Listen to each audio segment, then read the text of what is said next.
Mahilig talaga kami sa 4x4 at pupunta sa mga lugar na hindi basta naabot ng mga ordinaryong sasakyan. Habang nag-overland kami, nakikita namin ang mga komunidad na hirap maabutan ng tulong. Kaya sinasabayan namin ng pamimigay ng relief goods ang bawat biyahe namin. Sa kabila ng maputik at delikadong daan, tuloy pa rin kami basta may matutulungan.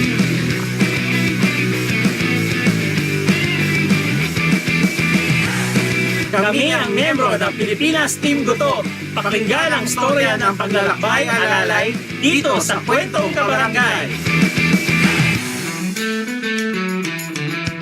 Good morning, mga kabarangay! Nako! Alam mo bakit ako gumagano? Kasi grabe naman, no? Galing-galing ng ano nila dito, mapa-electric fan sila dito kasi ginagamit nila ito sa grupo nila, sa kanilang mga lakaran. Passionate po sila sa kanilang hobby. Dedicated din po sa pagtulong. Uy! Welcome po sa LTE, Joe Carion Jr. and Raymond Jacinto.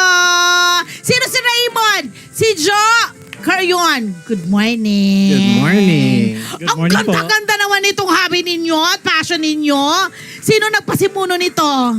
Actually, nagpasimuno naman itong Pilipinas Team Gutom is yung grupo namin na nagkayayaan lang ulit. Kasi parang after ilang months di kami nakita, lumabas ulit kami. So ito pa yung mga gimmick nyo nun? May paganyan na ba? May parang patent? Tent ba ang tawag dyan, Sir Joe? Yes ma'am, actually ito yung 270 owning. Oh. Tapos sa taas may Owning! may condo kami. Yan yung Sa loob? rooftop tent mo. Doon po kami natutulog. Saan? Ay, wow! Ang taray! Kuya, pa-fold na po na namin. Uwi ko na yan. Ang ganda! Kaya pala kahit saan kayo ngayon magpunta, walang po problemahin sa accommodation. Usually, we use tents or yun nga, pinaka-comfy sa ganyan is yung Oo. RTT. Saan kayo nakakarating ng mga lugar? Sa ngayon, nakarating na kami Pampanga, Pangasinan. Soon, we're going to plan Quezon, Benguet, and we plan to go around Philippines soon. Ano yung ano nyo? Ano yung mga pinupuntirya nyo kapag kayo ay pumupunta sa iba't ibang lugar, sir? Usually ma'am, yung mga scenic view kasi para nature Scenic view, vibes. totoo. Alam nyo kanina na nakaupo ko dito, parang ini-imagine ko na nandyan yung dagat, o may lawa dyan, o maraming mga greens, tapos mahangin. Yun ang nai-imagine ko, ganun ginagawa niya. Apo, lalo na pag nakikita sa tuktok kayo ng bundok, tapos kita niya lahat nandun. Ayan. Mapapaisip ko, wow, Ba't nakaka-relax. hindi kayo nagyayaya? Ayun ma'am, pwede kayong sumama sa amin. Pampahaba ng buhay, ano?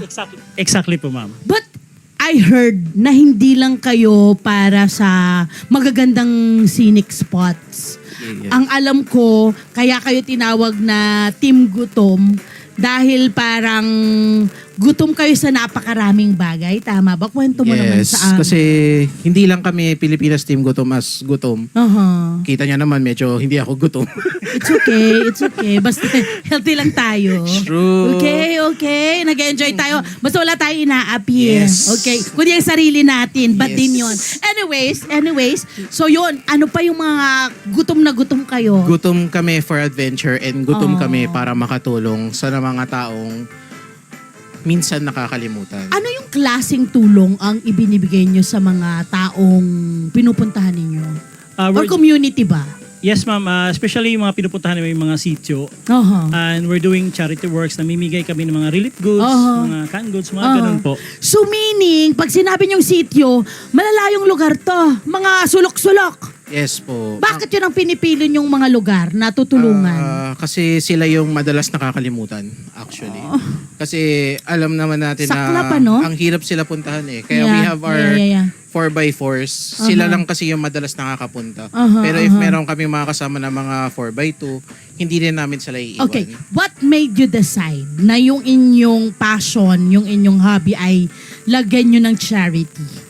Anong meron sa ganong klase ng aktibidad? Aside from enjoying the scenic view ma'am, napakagaan kasi sa kalooban pag once nakatulong ka ng direkta sa tao. At least they will feel that they belong po. Oo, na importante sila, no? Kasi ang pakiramdam ng mga kababayan natin nakakalimutan, ay parang hindi tayo taga Pilipinas ha. Parang ganyan ang peg. 'Di ba? Okay. May overlanding. Ano yung overlanding? Ano yan? Nag-o-over ng land? Ano? overlanding. Hindi, pero sa iba kasi aeroplano yun. Pero anong overlanding sa inyong parang adventure? Overlanding is yun, para siya ding off-roading. Parang Off-roading, ang okay. overlanding description kasi namin is medyo lightish lang siya. Yung pag punta mo sa off-road, kailangan mo ng medyo 4x4. Yung mga rough roadish. Ay, kayo ba? Hindi, sorry, wala. Akala niya tuloy meron diyang wala. Sorry. Akala ko, sabi ko, kayo ba yung mga nakikita ko sa mga reels na parang yung mga putik-putik na nga, mga baha-baha na nga, tapos aakit sa mga parang steep na ganyan? Opo, Kayo ba yung yes. mga wala nang maano talaga? No roads. Ang saya naman! Hanggat Yes, kaya po. ng sasakyan. So may ilan kayo sa ano nyo, sa inyong team? Gano'n na kayo karami? All over the Philippines na ba kayo? Hindi pa naman, ma'am. Okay. More of, we are friends with friends. So, lahat ng friends is pwede mag-invite and other groups then are welcome in our team. Kasi we are just trying to connect people kasi same hobby eh. Totoo.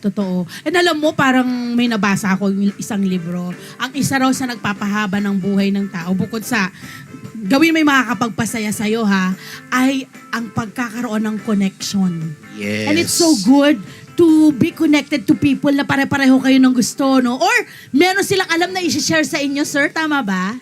Yes po, ma'am. Isa rin yun sa mga ano namin, sharing with ideas when it comes to this kind of hobby po. Oo. Tapos walang iwanan, ma'am, especially pag may mga nagkaroon ng aberya, may nabalahaw, so kailangan talaga sama-sama hanggang Of course, sa dulo. I'm sure pwedeng safe na sabihin na meron iba sa inyo may pamilya na, may mga anak na.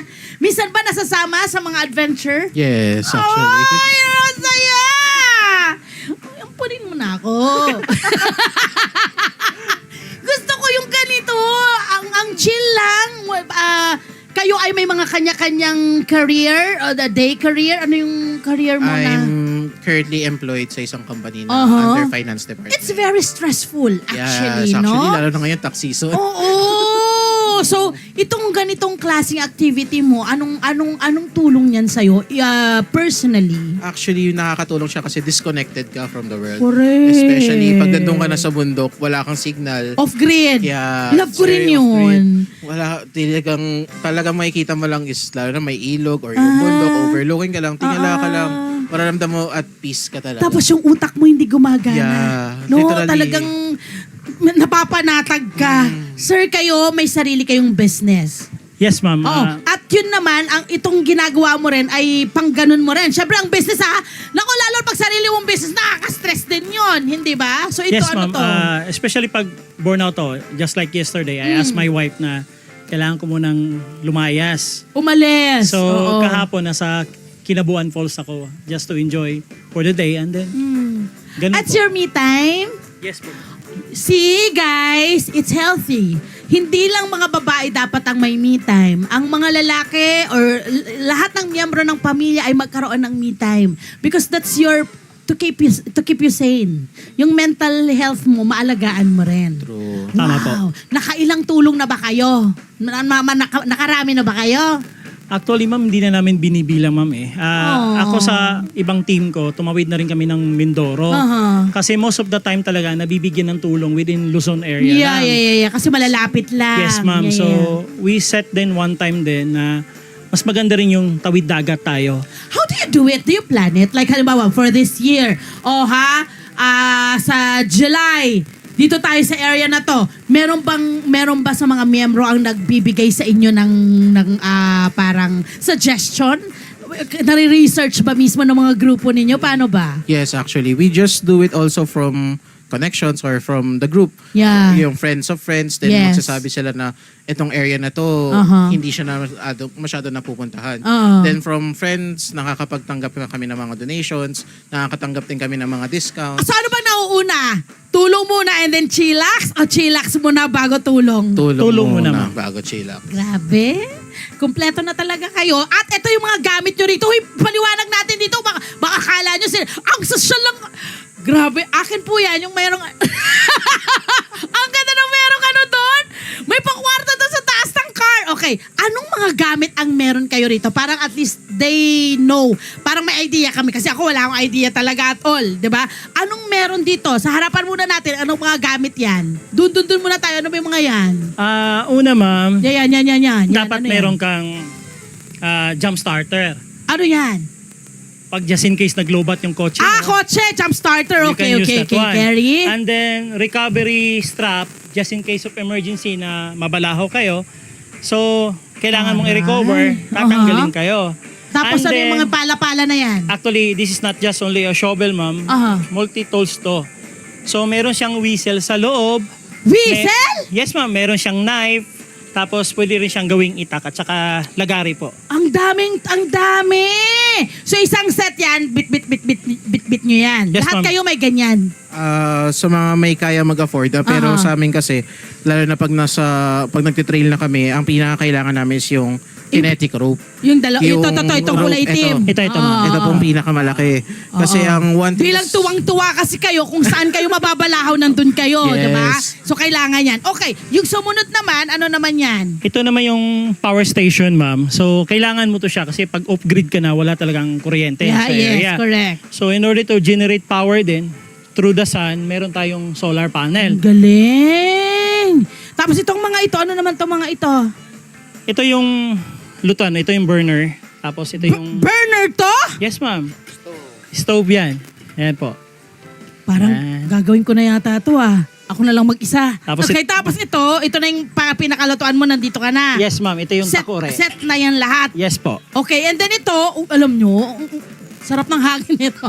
Ang lakas nito Ano to? Anong ano yan? Dala-dala nyo rin yan, bit-bit Yes, nyo. ma'am. Portable electric fan po. Mga 8 hours yung isang battery niyan bago siya maubos. And you Okay. have one spare pa. Pag just in At case. itong mga awning na to, madali lang itong ikabit. Kahit ilang ba tao kailangan yan para makabit.